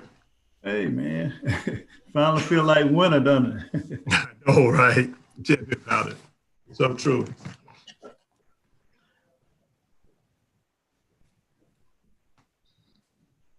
Hey, Jeanette, where can I get some good apple cider? You know anybody got some good warm apple cider? So I know, but now that you mention it. Oh, gosh. Does Starbucks sell that? I don't know. You got to go up in the mountains and get it. Yeah. Well, that ain't going to happen with me. I don't know about you. Yeah, to see if have Danny Brock send us some. He and Faye up there in Boone. So, yeah. Yeah, they got a place called, guys, I can't think of the name of it, as where you can go and get all candies and Mass General. Yeah. Yeah, they got everything in that place. Yeah.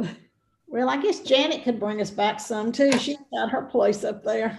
Oh, yeah, that's right. I thought about that. Pecans this time of year and apples. Okay, all right, well, let's get going again. I think everybody's here. I see number 17 is here, so let's go ahead and start with that. And that is Ms. Smith-Bushell. We can bring her in. Can you hear me, Ms. Smith-Bushell? Can you hear me? Can you maybe send her a chat, Sheila? All right.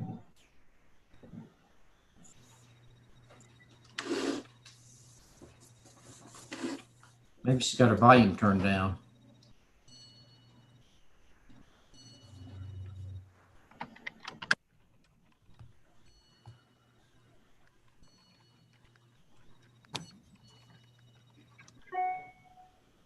Smith-Bushell, can you hear me?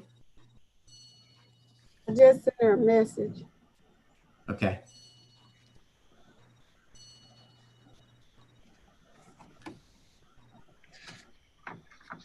Do we have anybody for number 16, Sheila? No, number 19, I believe, is here. Okay.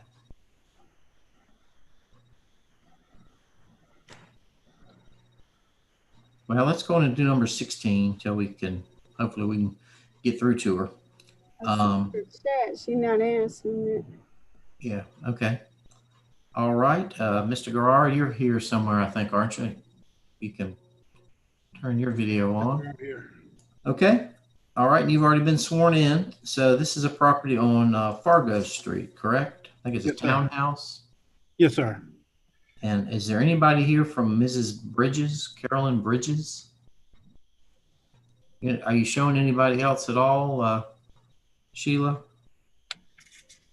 For number 16?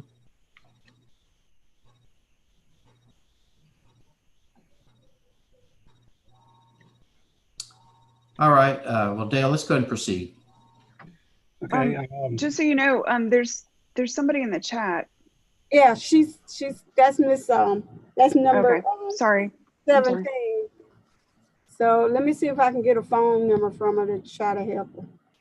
Okay, well, let's go ahead and proceed with number 16. Okay, our subject property is a townhouse located at 800 Fargo Street, number C4. It's 1,240 square feet, built in 1985. The value is $91,620, which we did not change based on our comparable sales. And if you look at the sales, there were 94,500, 84,000, and 86,000, and we're right in that range. We're in that range with our value at the present time. So we asked the board to uphold our value of 91,620.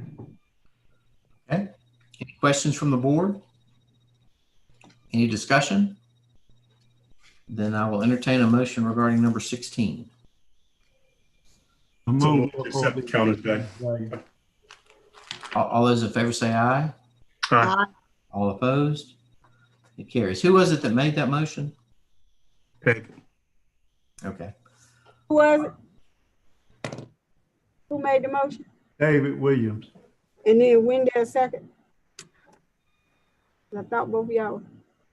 Yes. Okay. All right. All right. Okay, all right, so that takes care of that one. So can she hear us now? I Miss asked her to send me her phone number to see if oh, she said she can hear it now. Okay, I'm gonna ask her to take a mute off. Okay. Good morning. Can you turn your video back on, please? It's on. Oh, it is? Okay. I see you. Oh, there she is. Okay, ma'am, the first thing we need to do is get you sworn in. If you'll raise your right hand, please. Can you hear me? I can't tell if you got your hand up, do you? Looks like are you frozen? Can you hear me?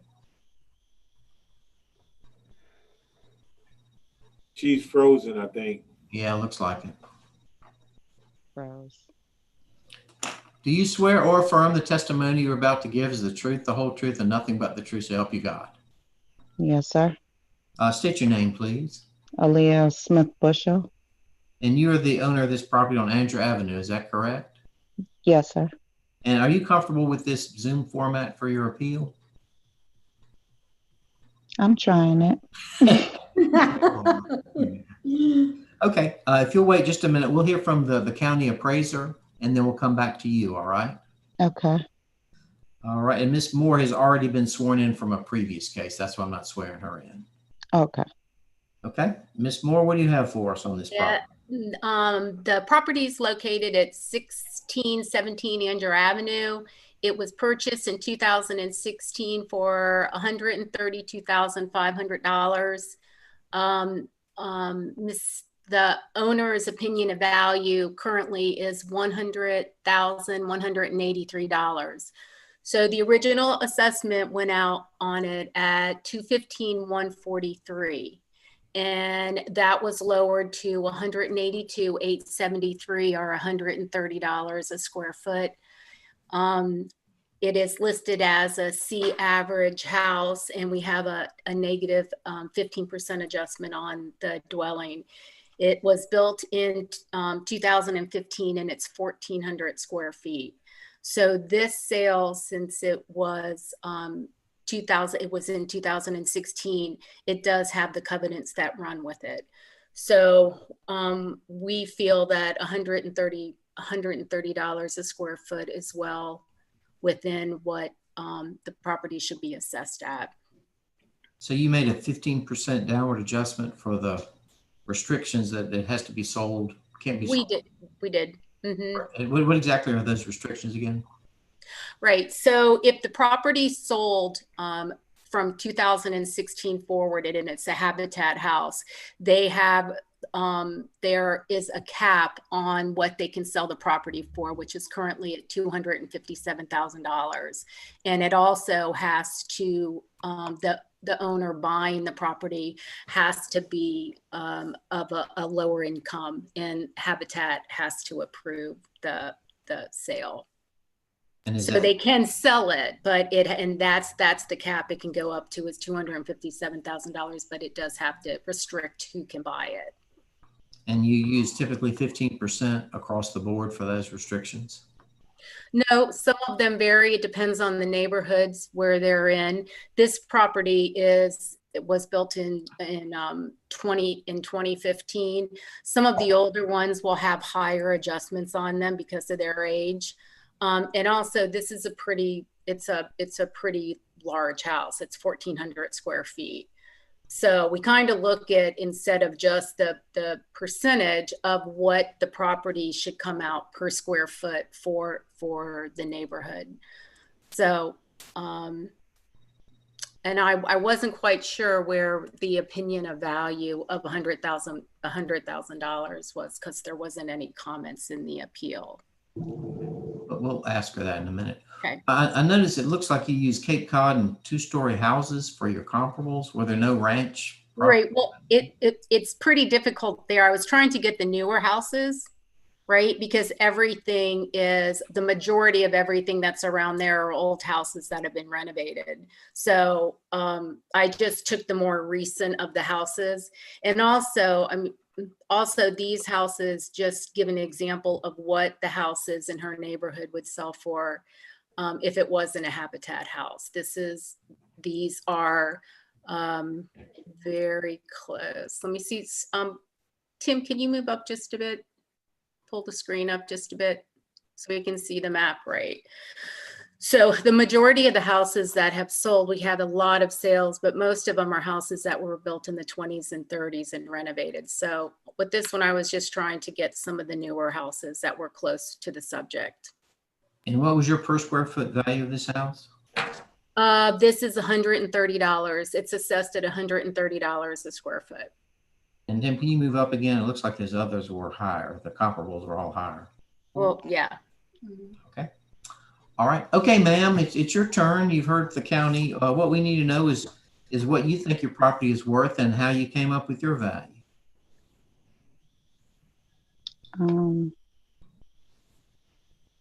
I thought my property might have been worth like $150,000. And I joined Habitat because I wasn't able to qualify for a regular mortgage because I was lower income and I'm a single parent. So that's the only way I was able to get a house, because I don't qualify for a house like an average person going to the bank to get a loan. So the increases of the mortgages in the town is affecting not just myself, but other Habitat owners, to where we came into the program to be able to have a stable home for our kids, where every year when I was renting, I had to move, which presented instability for my children. And every year we have to move, every year I had to pack up and find another apartment. And the ability to be in the Habitat program was to have a stable home. This is probably the longest I've ever been able to stay in one apartment and not be homeless, because we have been homeless before. I understand the value. It's not really the best neighborhood to raise your kids in. I've had shootings on my street. I have bullets in my fence from just random drive-bys. I was looking for a stable program I moved here from out of state to be able to have a stable place to live, but also I'm put in an area that's not even safe for my kids. However, like I said, this is the longest I've been able to stay somewhere without having to move. And I know other parents that are homeless or living in hotels or having to be put up in different situations. And plus, COVID hits and job situations have changed. I might not have number standards for you guys. I wasn't really prepared for this. I don't really know all the government parts of taxes. What we really need to know is know what what you think, how you came up with your house value. I understand that the value might have went up, and I was just kind of basing it off of the house value. I was basing it off of the reason of coming into Habitat in the first place. And I can probably afford $100 more, but I'm not selling this home anytime soon. It's not like I bought this house the point of Habitat isn't to buy to gain value and to earn some type of what you would call, usually someone buys a house for an investment. That's not the purpose of Habitat, at least not for me. The purpose of Habitat was to provide a stable place to live, so I'm not another homeless family on the street. Right. Yeah, we understand. Yeah. That. The value I want is the value I was putting out there was at least maybe $150,000. It went up way higher than what I started off. I think I don't really know numbers, but I started off at 500 something a month, 500 something. I think it was 565 a month, and it went up now to like 700 something a month. Well, let me just stop you right. Yeah, man. What we do is we just value the property, or see that the county has valued the property, and it's just whatever it would sell for. Now there are programs with the county where if you're low income, that there is some help there, but we can't do that here. There are some income, depending on what your income is, where you pay lower or even no taxes. And the county can, if you contact them, they can put you in touch with how to do that. But we're really right now looking at just what the property would sell for if it were on the, if you sold it. And I understand you don't want to sell it, but that's how we value the real estate. Okay. And anything on the house that might have made it more value, I added that on myself. So if you take off the fence and if you take things off the house, it would have been a different value. Right. So I could knock the fence down when I move. You know what I mean? It's not the value of the house, the amount that you might visually see. Right. Okay. All right. Are there any questions from the board? Any discussion?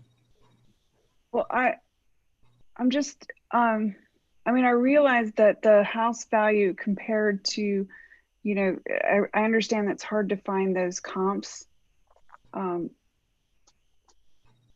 But, I mean, I'm just wondering, it does feel like it was a big jump. If you look at the house, just the improvement value from 2018, and I'm just wondering, is that normal to see the improvement double in value? I know we're seeing that with the land.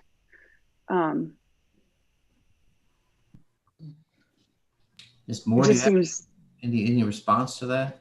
Odd to me. Yes, just let me pull the parcel up. Can I ask a couple questions? Yes, ma'am. Can you tell me, Ms. Smith, is the property, you have a basement, correct?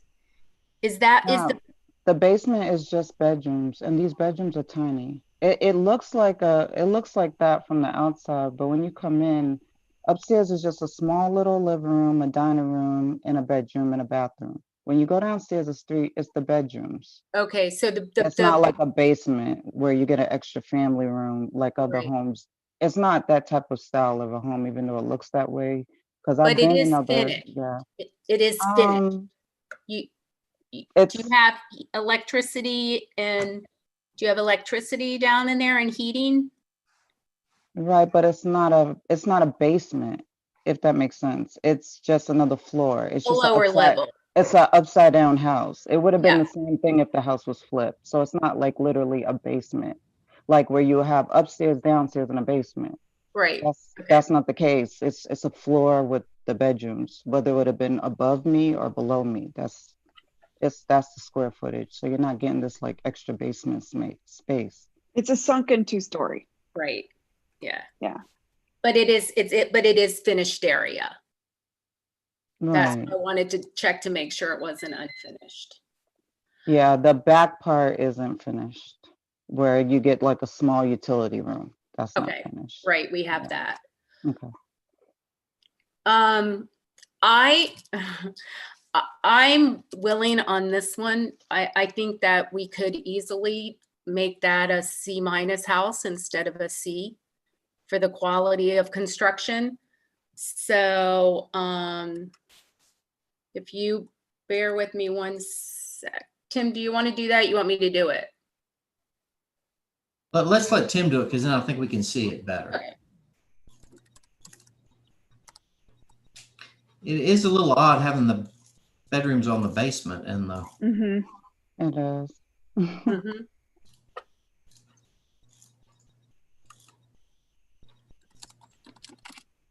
And when flooding happens, it happened. I had flooding with Hurricane Florence. It happened down in that area. That was my next question: is if there's been allowances for the flood, Hang on, little Tim. bit of flood zone. No, I had to get that fixed. It's a very wet area. So have you had flooding inside the house? Yes, sir. Inside this house? Yes, sir. Hurricane Florence.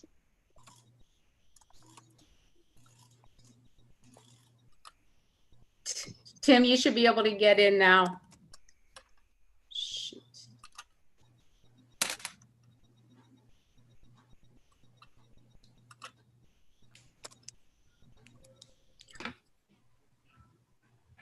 Try again.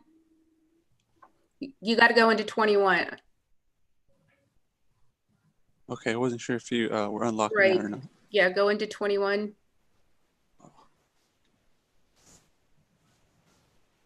So, none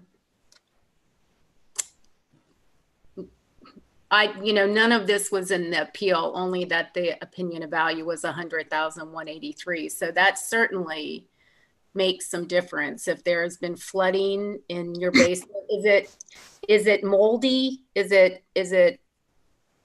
moist down there? You know, the smell of mold? Yeah, I had to get it fixed, which Okay. comes out of my own budget.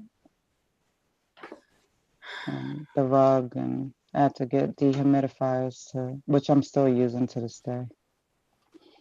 Okay, so that brings it down. That brings the house itself to 153,054 and the total value to 174,818. Did that consider the flood? Because I think that was just the layout, the quality. Can you go back into the improvement, please?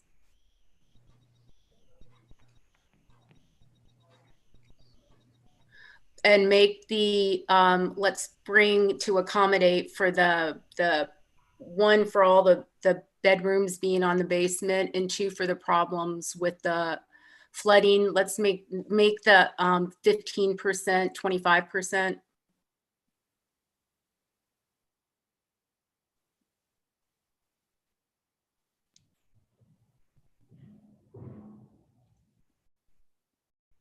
So what's that, 155,812? I see 156,812. I'm sorry, I can't see on this screen. If the board is comfortable with that, the county is. Okay, well, that's awfully close to the 150 that she was thinking. That looks better to me. Well, okay. I didn't know she wanted 150 until she said it today, because she had 100,000 on the appeal, and I didn't know any of these conditions. So I'm really comfortable if you are with the 156. Yeah, I'm comfortable with it. Are the rest of you all? Yes, I am. Yes, Do you understand that we've lowered the value down to 156? Yes, sir. I appreciate it. All right. Any other questions or further discussion? No, sir. And I'll entertain a motion regarding number 17. I move that we accept the adjusted value of 156,812. Do I have a second? Second. All those in favor say aye. Yeah. Aye. All opposed? All right, ma'am. And if you have, you may want to talk to the county about if your income is below a certain level, of getting some relief there on your taxes. Okay. All right? Okay. Yes, sir. Thank you for coming. Thank you for having me. Okay, Sheila, do we have anybody for 18 or 19? A Christian Edwards, I sent a message to twice, and I haven't gotten a response to see what parcel they were for. Okay, so you don't know which one, if either one, huh? No. Well, I'm actually. What address are you here for? I'm for 509 Dunbar Street. It is under the name Kenneth Edmonds, my father, who is now deceased. We are not showing that on our He accepted that value. Can you hear me? Yes, I think I spoke with Dale, and Dale came out. Yeah, you accepted that value. You didn't have Right. to show. Yeah. Oh, I apologize. I had the letter, so I didn't know if I need to confirm the information. I know we sent an email. No, once you accept that value, the appeal's done. You're done with it. Understood. My apologies. Oh, no, no Okay. problem. I'm sorry I wasn't very clear on No, it. no. You probably was. This is the first time I've gone through this, so I appreciate it. Thank you so much. Yes, sir. Okay. All right. Thank you. All right. Take care. So do you still have somebody, Sheila, or was that it? Nobody else is waiting. Okay. All right. Well, let's move on to the next one. Wait a minute.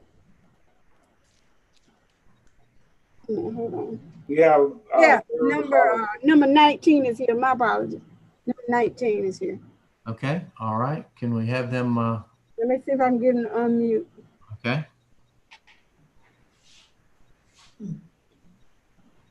There you go. All right. And can you also turn on your video, please, sir? Not sure. Let me chat him. I'm not sure he has a video. I'm trying to turn it on. South and University Drive. Arrival time on this route is similar to 85 Southwest Webb Avenue, Burlington.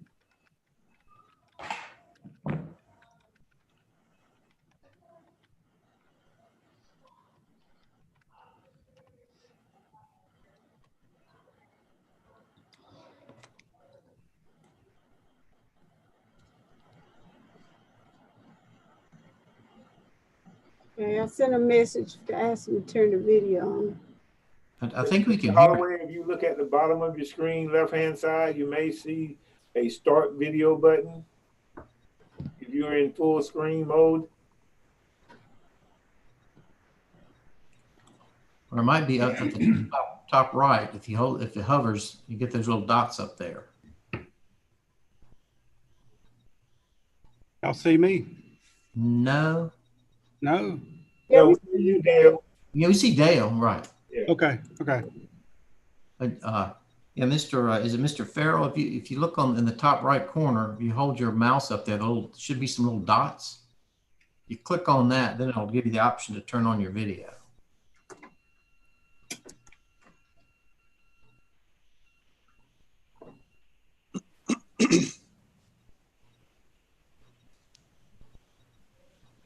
Is he there? Is it Mr. Farrell? Is that who we're talking with? Yes. Yes. Okay. So, are you having problems getting your video to come up? Oh, he does not have a video camera. Okay. All right. Well, we'll proceed without it.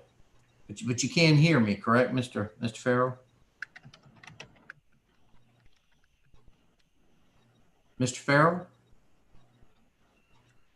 I can't hear you right now, sir. I see your message. I thought we heard you a minute ago, though. That was Dale, I think. Was it Dale? Yeah. All right. Um, Do you have a little red microphone with a line through it in your bottom left corner? Microphone is showing that it's on. Showing these on? Yeah.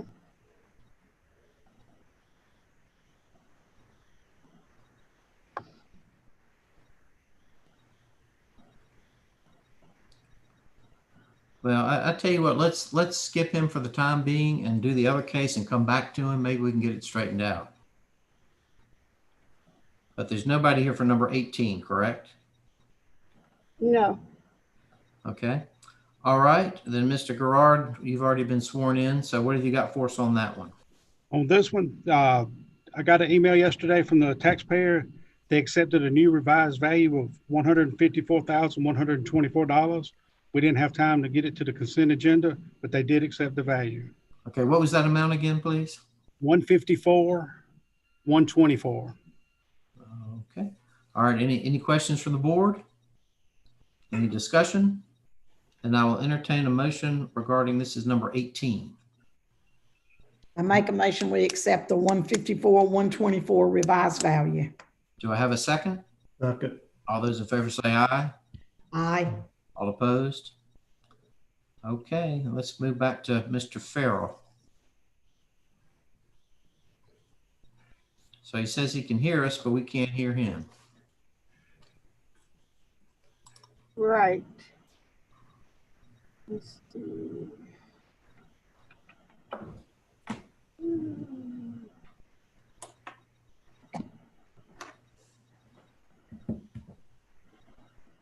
Mr. Chairman, would it be okay if I ask Mr. Farrell a question so maybe we can get something from him?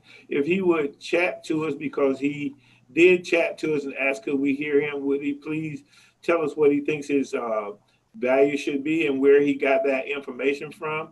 And so maybe that can give us an idea of what he's looking for. Okay, that'd be fine.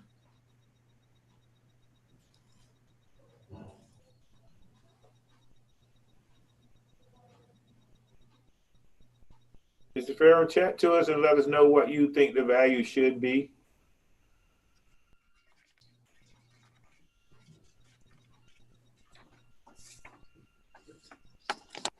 He says he really wants us to correct his records if something must be amiss with the information. He says that there is only one bathroom in the house. Yeah, we can see his. Let me get him. Gotcha. All right, I'm sorry. Let me get him sworn in. So, Mr. Farrell, if you will respond in the chat, and I need to get you to raise your right hand. And do you swear or affirm the testimony you're about to give is the truth, the whole truth, and nothing but the truth, so help you God? And are you the owner of this property? We're showing a Shirley Farrell. Are you a joint owner, or what's your relation with the property?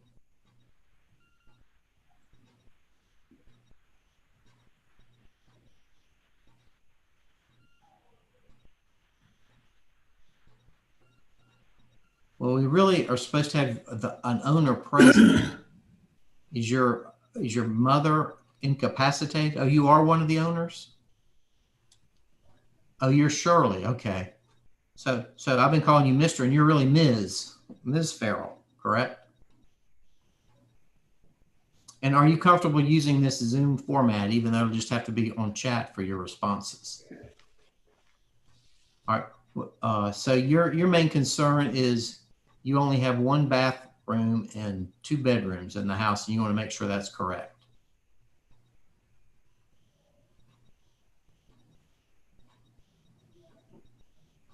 Mr. Gerard, were you aware of that in your information? Yes, and I believe I have changed that. It may have not showed up on our website yet, but I talked with Ms. Farrell last week, and that was changed. Okay. All right. What we're going to do, Ms. Farrell, is we're going to hear from him, and then we'll come back to you. All right. Okay, Mr. Gerard, go through your comparables, please. Yes, sir. The subject property is 1,658 square foot, 2-story house located at 609 Holloway Street, built in 1910.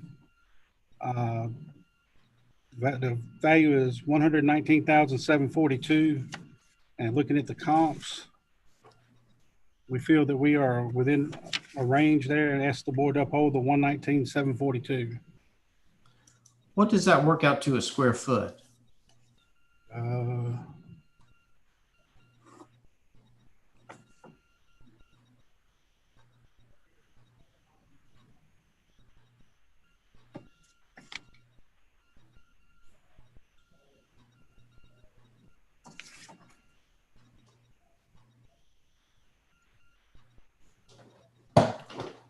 $72.22. Now the house is being worked on as we speak, so it's got a depreciation of I believe it's core or fair on it. Let me find my. Right now it has a depreciation of fair because it is being worked on.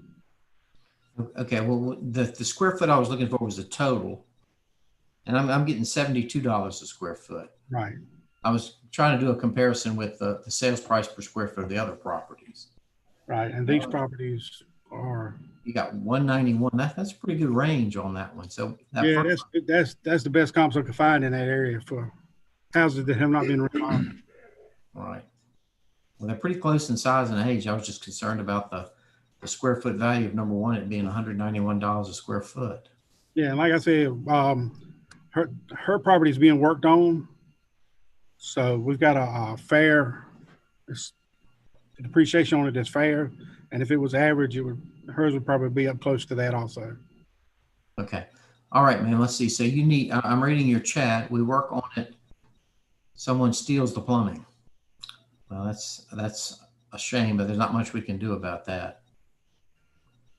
So you considered the electrical and the plumbing problems that this property have. Is that right, Mr. Gerard? Yes, sir. That's considered in a fair depreciation.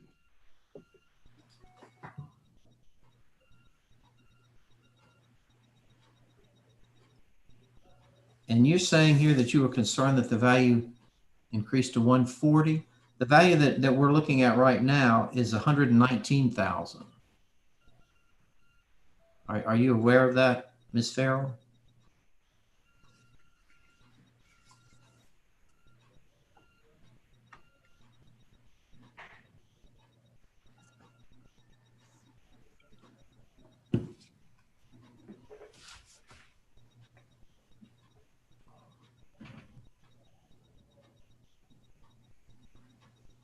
Okay, are you okay with the 119 value?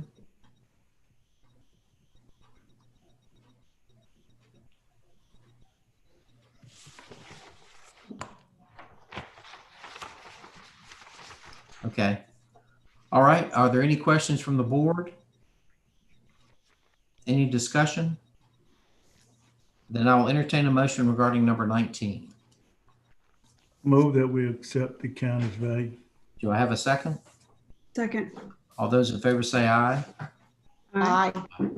All opposed? Okay. All right. Sounds like we're in good shape then with this one. Okay. I think that's it for today. And we are meeting again on Thursday. So good job, everybody. And we will start again. All right. Bye, everybody. Okay. Bye-bye. Have a good day. Have a great afternoon. All right. Goodbye. Bye-bye. Aye.